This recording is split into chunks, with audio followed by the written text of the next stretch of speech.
Bonjour à toutes et bonjour à tous. J'ai l'élan de allumer mon ordinateur, allumer mon micro, mettre des fleurs à ma gauche et me mettre au service de l'unité en moi, de l'unité en nous qui s'offre à chaque instant. Comme quasiment à chaque fois, je ne sais pas ce qui voudra se dire en moi, aussi bien le Fils comme le Père, comme je l'appelle, ou bien l'humain comme le divin. Finalement, parce que l'humain est au service du divin et le divin est au service de l'humain.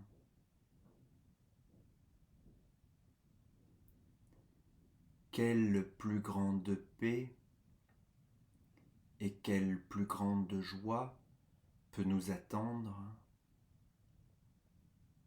à considérer que le divin a besoin de moi et que j'ai besoin du divin.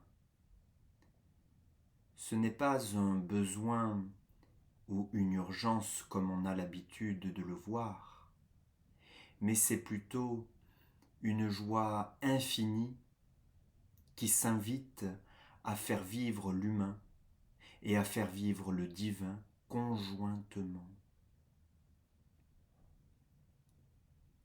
Car ici sur Terre, la destinée est de faire vivre le divin. Car ici sur Terre, la destinée est de faire vivre l'humain.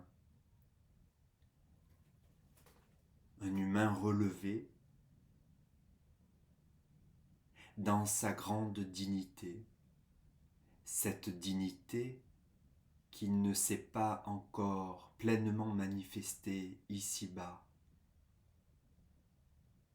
car le ciel n'avait pas encore choisi le mariage. Seulement, ce mariage a été décidé. Il s'accomplit donc ici-bas sur terre. Pour tous et pour moi, ici dans ce corps, dans cette chair.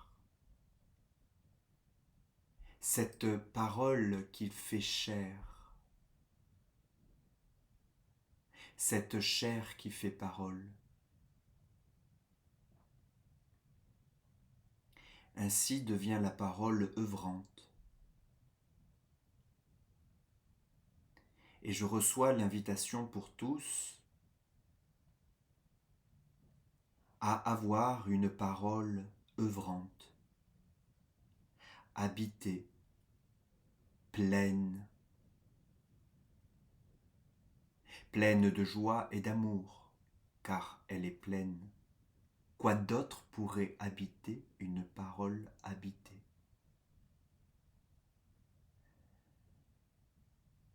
C'est presque la parole d'un poète, d'une fleur, d'une montagne. Mais au final, c'est la parole de Dieu qui rejoint la parole et la bouche de l'humain,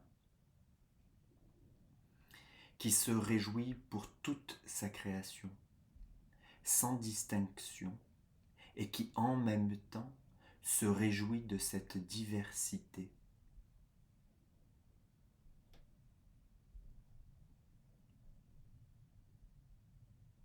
C'est une parole qui chante la gloire,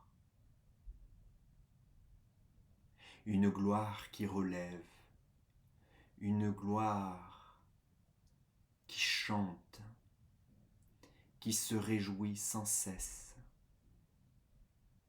C'est un chant qui monte au ciel, sans s'arrêter, en perpétuelle expansion vers le haut et vers le bas, car c'est un ciel incarné par cette parole.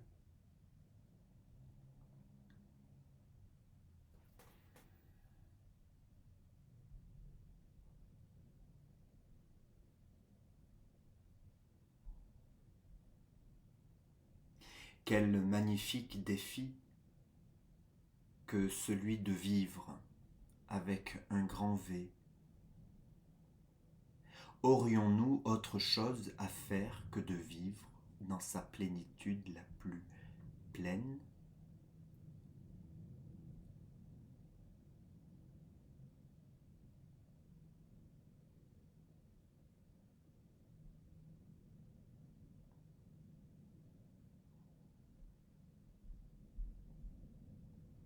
La fleur se réjouit d'être fleur.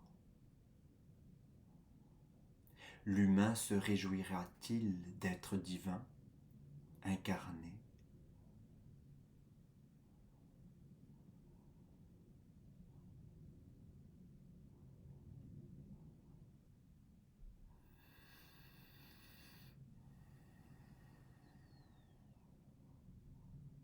La fleur offre son parfum.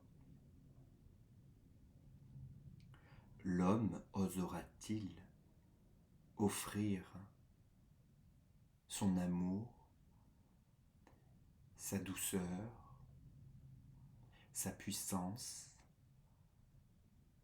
sa lumière et sa joie? Car de ce que je perçois ici, l'homme a pour vocation la joie.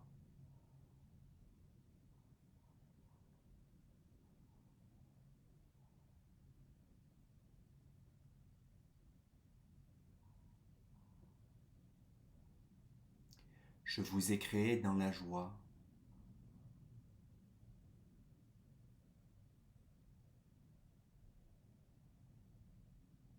Non dans l'extase, dans la joie.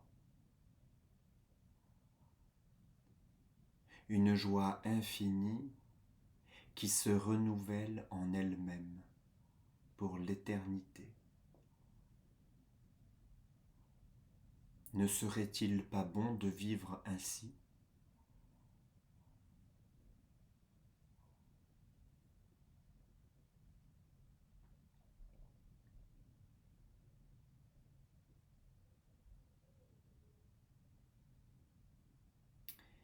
Cherchons notre joie